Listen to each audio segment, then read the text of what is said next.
अस्सलाम वालेकुम व्यूवर्स। तो आज मैं स्टार्ट करने जा रही हूँ स्ट्रेचिंग चैप्टर 4 की पार्ट 2 की वीडियो।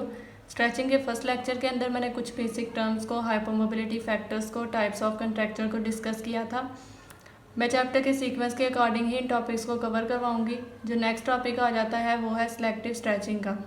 सिलेक्टिव स्ट्रेचिंग के अंदर हम स्पेसिफिक जॉइंट और मसल्स की स्ट्रेचिंग करवाते हैं ताकि दूसरे मसल्स और जॉइंट्स की रेंज ऑफ मोशन को लिमिटेड किया जा सके। ठीक है, इसके अंदर जो हमारा पर्पज़ होता है ना, वो रेंज ऑफ मोशन को लिमिटेड करना होता है। अब आपके जहन में एक बात आ रही होगी कि स्ट्रेचिंग के अंदर तो रेंज ऑफ मोशन को इंक्रीज़ किया जाता है थ्रू मसल लेंथनिंग, तो इसके अंदर रेंज ऑफ मोशन को कम क्यों किया जा रहा है। ठीक है, तो इन दोनों के अंदर जो है ना वो बेसिक डिफरेंस यही होता है स्ट्रेचिंग और सिलेक्टिव स्ट्रेचिंग के अंदर, कि जो स्ट्रेचिंग होती है ना वो नॉर्मल हेल्दी इंडिविजुअल्स के अंदर करवाई जाती है ताकि जो उनकी मसल्स हैं उनकी एक्सटेंसिबिलिटी को इंक्रीज़ किया जा सके, रेंज ऑफ मोशन को इंक्रीज़ किया जा सके।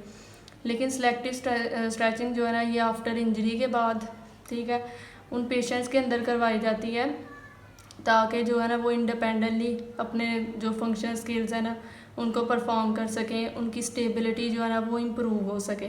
तो इनके अंदर दो पर्पज़ होते हैं सिलेक्टिव स्ट्रेचिंग के अंदर, एक तो रेंज ऑफ मोशन को इंक्रीज़ करना और दूसरा आ जाता है कि जो स्टेबिलिटी है ना उसको मेंटेन किया जा सके। फॉर एग्ज़ाम्पल जो है ना दो पेशेंट्स आए हैं, ठीक है, आपके क्लिनिक के अंदर आफ्टर स्पाइनल कॉर्ड इंजरी के बाद।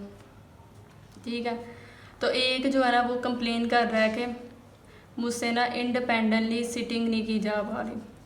ठीक है, इंडिपेंडेंटली सिटिंग नहीं की जा पा रही। ठीक है, और जो दूसरा पेशेंट है ना वो उसको ये कंप्लेन कर रहा है कि मैं कोई चीज़ ग्रैस्प नहीं कर पा रहा। ठीक है,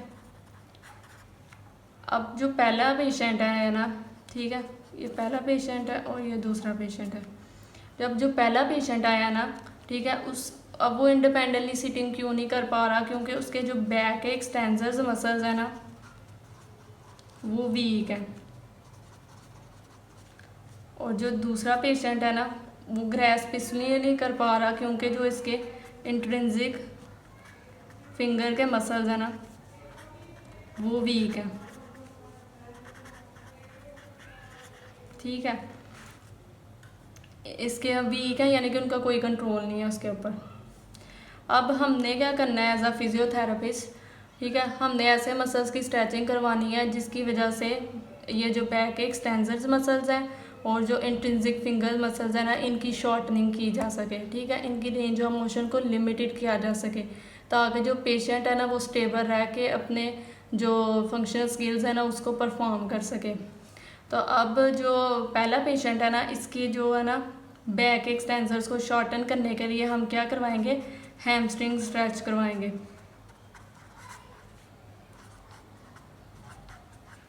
ठीक है, जब हम इसके हैमस्ट्रिंग स्ट्रेच करवाएंगे तो इसकी वजह से क्या होगा कि जो बैक एक्सटेंसर्स है ना ये थोड़े से हाइपोमोबाइल हो जाएंगे, इनकी शॉर्टनिंग हो जाएगी और जो पेशेंट है ना वो लीन कर जाएगा बैक एक्सटेंसर्स मसल की तरफ, यानी कि जो शॉर्टन हो चुके हैं उनकी तरफ लीन कर जाएगा। इस वजह से क्या होगा, पेशेंट की जो स्पाइन है वो स्टेबल हो जाएगी और पेशेंट क्या होगा कि इंडिपेंडेंटली सिट कर पाएगा। अच्छा, अब जो दूसरा पेशेंट है ना जिसके इंट्रिंसिक फिंगर मसल्स जो है वो वीक हैं और उसकी वजह से वो कोई चीज़ ग्रैस्प नहीं कर पा रहा। ठीक है, तो एज अ फिजियोथेरेपिस्ट हमने क्या करना है कि हमने ऐसे मसल्स को स्ट्रेच करवाना है जिसकी वजह से जो पेशेंट है ना वो अपना जो है ना एक्शन को परफॉर्म कर सके, चीज़ों को ग्रैस्प कर सके। तो इसके अंदर हम कौन से मसल्स को स्ट्रेच करवाएंगे, रिस्ट के एक्सटेंसर्स को। ठीक है, उनकी एक्सटेंसिबिलिटी को इंक्रीज़ करेंगे। ठीक है, जब रिस्ट के एक्सटेंसर्स जो है ना वो उन स्ट्रेच करेंगे, उनको उनकी एक्सटेंसिबिलिटी इंक्रीज होगी तो क्या कर पाएगा पेशेंट, टीनोडेसिस एक्शन को परफॉर्म कर पाएगा। ठीक है, तो टीनोडेसिस एक्शन के अंदर क्या होता है कि यही सब कुछ होता है कि शॉर्टनिंग किन मसल्स की होगी, यहाँ पे बैक एक्सटेंसर्स की होगी, इनकी रेंज ऑफ मोशन लिमिटेड होगी और जो इंट्रिंसिक फिंगर्स मसल्स है ना इनकी भी शॉर्टनिंग और रेंज ऑफ मोशन लिमिटेड होगी। ठीक है, अच्छा, अब टीनोडेसिस एक्शन क्या होता है, ठीक है, आपने इस वर्ड से कंफ्यूज नहीं होना, इसको मैं आपको बता देती हूँ, एक्सप्लेन कर देती हूँ।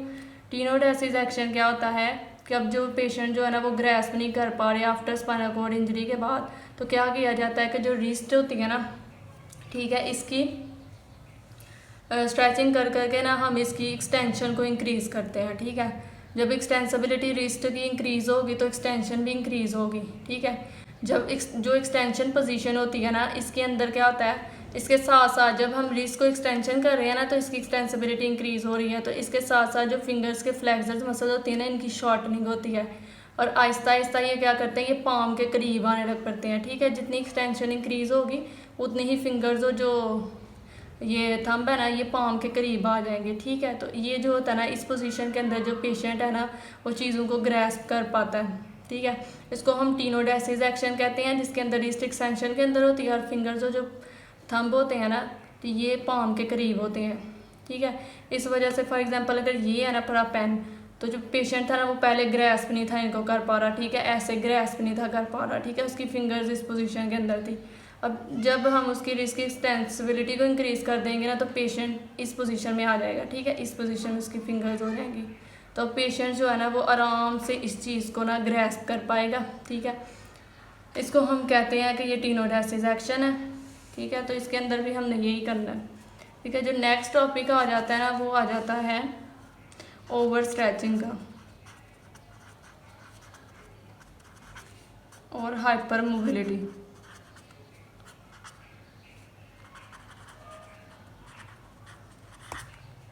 ठीक है, ओवर स्ट्रेचिंग, देखिए स्ट्रेचिंग को ज़्यादा कर देना।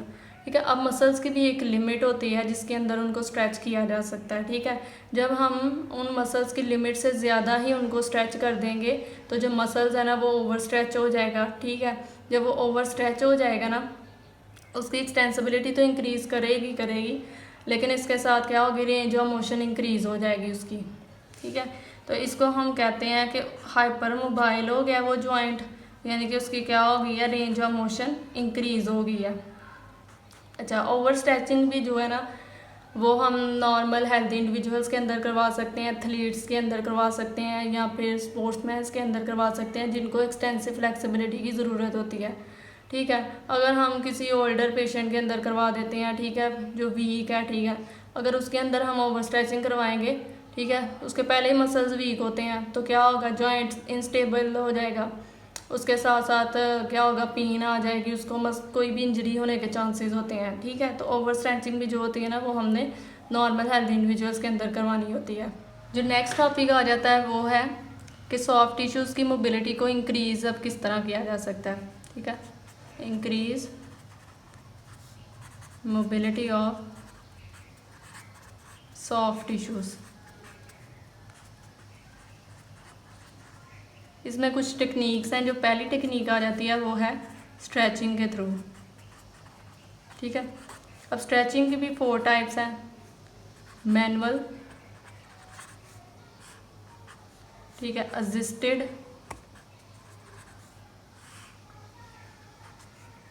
पैसिव और मैकेनिकल।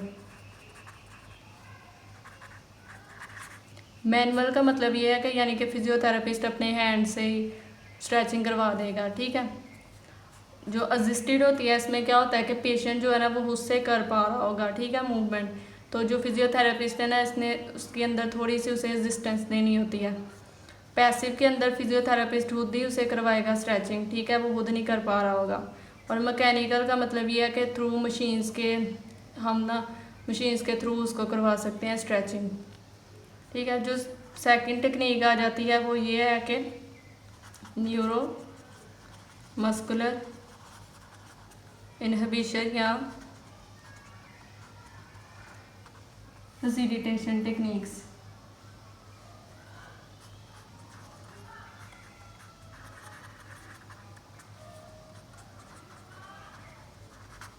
ठीक है, अच्छा, न्यूरोमस्कुलर इनहिबिशन और फैसिलिटेशन किस तरह की जा सकती है, थ्रू पीएनएफ टेक्निक्स के। ठीक है, अच्छा, पीएनएफ के अंदर हम क्या करते हैं कि हम रिफ्लेक्सिवली लेंथनिंग करवाते हैं शॉर्ट एंड मसल्स की।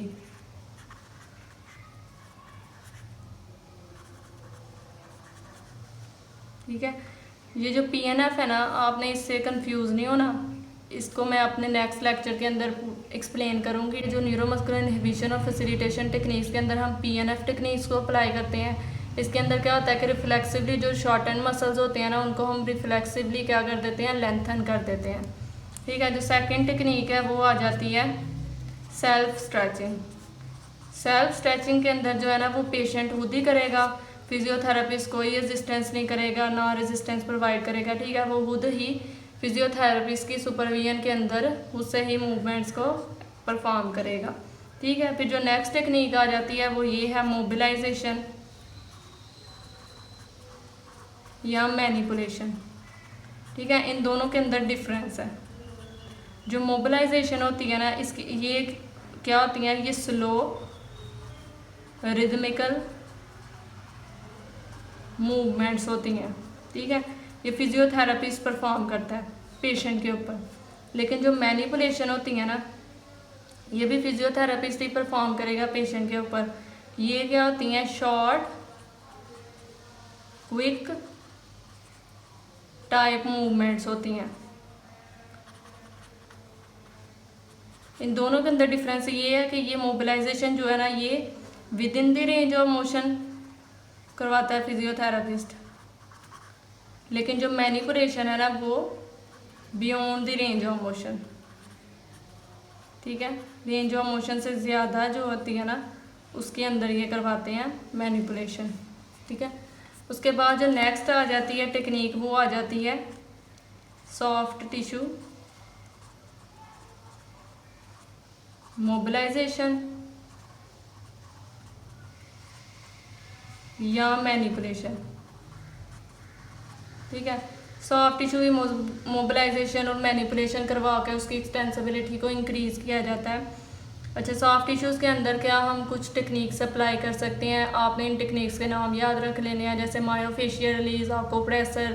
ठीक है। और उसके बाद ट्रिगर पॉइंट थेरेपी। ठीक है। ये आपने ना, और उसके बाद मसाज भी कर सकते हैं। ठीक है। इन सब टेक्निक से क्या किया जाता है, सॉफ्ट टिश्यू की एक्सटेंसिबिलिटी को इंक्रीज़ किया जाता है। उसके बाद जो नेक्स्ट टेक्निक आ जाती है वो आ जाती है मसल एनर्जी टेक्निक्स।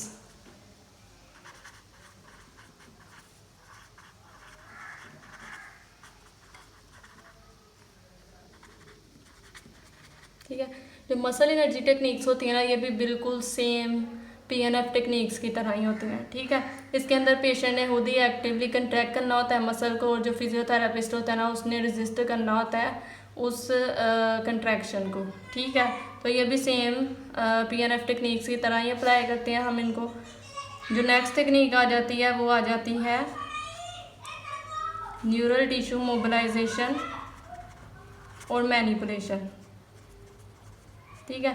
इसके अंदर भी क्या करते हैं हम, क्योंकि अगर ट्रमा की वजह से या फिर सर्जरी की वजह से क्या होती हैं कि जो नर्व्स होती हैं ना वो कंप्रेस हो जाती हैं। जब वो नर्व्स कंप्रेस हो जाती हैं तो क्या होता है कि नर्व टिश्यू के अंदर स्कार फॉर्मेशन होने लग पड़ती है, या फिर एडियंस वगैरह बनने लग पड़ती हैं। और जैसे ही हम जॉइंट्स वगैरह को मूव करते हैं तो वो क्या होता है कि उनकी मूवमेंट की वजह से जो नर्व्स होती हैं वो और ज़्यादा कंप्रेस हो जाती हैं। ठीक है। तो उनके अंदर क्या आने लग पड़ती है, पेन स्टार्ट हो जाती है। ठीक है। तो न्यूरल टिश्यू मोबिलाइजेशन मैनिपुलेशन करके हम उन एडियंस और स्कार टिश्यू फॉर्मेशन को ख़त्म कर सकते हैं। ठीक है। तो ये सब कुछ था। ठीक है, कि किस तरह हम सॉफ्ट टिश्यूज़ की मोबिलिटी को इंक्रीज़ कर सकते हैं। तो जो नेक्स्ट टॉपिक आ जाता है वो है indications and contraindications of stretching. Indications का क्या मतलब है कि किन सिचुएशंस के अंदर हम स्ट्रेचिंग को करवाएंगे, और कॉन्ट्राइंडिकेशंस के किन सिचुएशंस के अंदर हम स्ट्रेचिंग को नहीं करवाएंगे। इंडिकेशंस के अंदर आ जाता है अगर एडियंस फॉर्मेशंस है, स्कार टिश्यू फॉर्मेशन है, कंट्रैक्चर्स है, तो तब हम स्ट्रेचिंग को करवाएंगे। हाइपोमोबिलिटी है, या कोई स्ट्रक्चरल डिफॉर्मिटी है, मस्कुलोस्केलेटल इंजरी है, मसल वीकनेस है, या अपोजिंग टिश्यू की शॉर्टनिंग हो गई है, तो इन सब सिचुएशंस के अंदर हम स्ट्रेचिंग को करवाएंगे। ठीक है। प्रायर और आफ्टर एक्सरसाइज के भी। ठीक है। अब एक्सरसाइज से पहले और बाद में स्ट्रेचिंग क्यों करवाएंगे? पहले इसलिए करवाएंगे क्योंकि एक्सरसाइज के दौरान जो है ना, अगर मसल्स जो है ना वो वार्म अप नहीं हुए हुए तो माइक्रो ट्रमा होने के चांसेस बहुत ज़्यादा होते हैं, इसलिए हम पहले करवाएंगे। और आफ्टर एक्सरसाइज के बाद जो होते हैं ना, मसल्स जो होती हैं ना उनकी सोरनेस इंक्रीज़ हो जाती है, तो मसल सोरनेस से प्रिवेंट करने के लिए हम बाद में भी स्ट्रेचिंग करवाएंगे। ठीक है। फिर कॉन्ट्रा इंडिकेशंस आ जाती हैं कि किन सिचुएशंस के अंदर नहीं करवानी। अगर तो बोनी ब्लॉक है, ठीक है, तो तब नहीं करवाएंगे, ठीक है। बोनी ब्लॉक का मतलब ये है कि अगर बोनी स्पर्स फॉर्मेशन हो चुकी हुई है। रीसेंट फ्रैक्चर में नहीं करवाएंगे, यानी कि अभी अभी रिसेंटली फ्रैक्चर हुआ है, ठीक है, तो इतनी जल्दी आपको पता ही होगा कि बोन की रीमॉडलिंग होने में बहुत टाइम लगता है, तो इस वजह से क्या होंगे, अभी बोन यूनियन कंप्लीट नहीं हुई होगी तो हम नहीं करवाएंगे रिसेंट फ्रैक्चर में। हीमाटोमा है, अगर जॉइंट की मूवमेंट की वजह से पेन आ रही है तो तब हम नहीं करवाएंगे। स्वेलिंग है, ठीक है, इन्फ्लेमेशन इन्फेक्शंस हैं तो तब नहीं करवाएंगे। अगर हाइपर मोबाइल है जॉइंट तो तब भी नहीं करवाएंगे, ठीक है। अगर तो शॉर्टनिंग सॉफ्ट टिश्यूज़ की क्या जो है ना वो स्टेबिलिटी प्रोवाइड कर रही है जॉइंट को, तो तब हम नहीं करवाएंगे, ठीक है। अगर शॉर्टनिंग सॉफ्ट टिश्यूज़ की हुई है, ठीक है, अगर कोई पेशेंट है, ठीक है, वो पैरालाइज है लेकिन शॉर्टनिंग सॉफ्ट टिश्यूज़ की वजह से वो अपनी फंक्शनल स्किल्स को परफॉर्म कर पा रहा है, तो तब हम, ठीक है, स्ट्रेचिंग को नहीं करवाएंगे। तो ये सारी आ जाती हैं सिचुएशंस के किन के अंदर हम करवाएंगे और किन के अंदर नहीं करवाएंगे। अच्छा, उसके बाद आ जाते हैं बेनिफिट्स स्ट्रेचिंग के, ठीक है। तो जो बेनिफिट्स के अंदर आ जाते हैं ना, बेनिफिट्स अब क्या है स्ट्रेचिंग के, ठीक है। एक तो फ्लेक्सिबिलिटी इंक्रीज होगी और रेंज ऑफ मोशन इंक्रीज होगी, ठीक है, स्ट्रेचिंग करवाने से। दूसरा हो गया कि जो पर्सन है ना वो फिट रहेगा, उसकी फिटनेस इंक्रीज होगी, ठीक है। उसके बाद क्या होगा कि जो पोस्ट एक्सरसाइज मसल सोरनेस है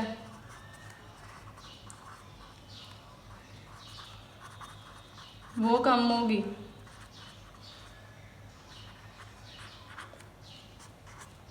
थर्ड आ जाता है इसका कि इसकी वजह से क्या होगा कि जो फिजिकल परफॉर्मेंस है ना वो इम्प्रूव होगी स्ट्रेचिंग करवाने से,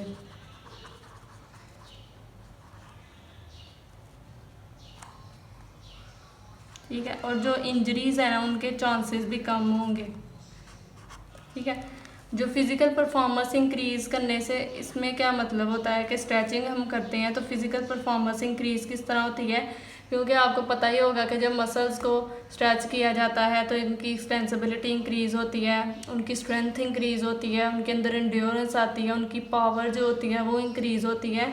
तो जो एथलीट्स वगैरह होते हैं या फिर जो स्पोर्ट्स मैन्स होते हैं ना, तो वो क्या करते हैं, उन्होंने चूँकि कम्पिटिटिव स्पोर्ट्स में पार्ट प्ले करना होता है तो वो स्ट्रेचिंग करते रहते हैं ताकि वो जो फिज़िकल परफॉर्मेंस उनकी इम्प्रूव हो सके और वो रिक्रिएशनल एक्टिविटीज़ के अंदर रोल प्ले कर सकें अपनी, जैसे कि जंपिंग के अंदर, स्प्रिंटिंग वगैरह के अंदर, ठीक है। तो वो फिर क्या कर सकते हैं, ज़्यादा बेहतर तरीके से वो इन स्पोर्ट्स के अंदर रोल प्ले कर सकते हैं, ठीक है।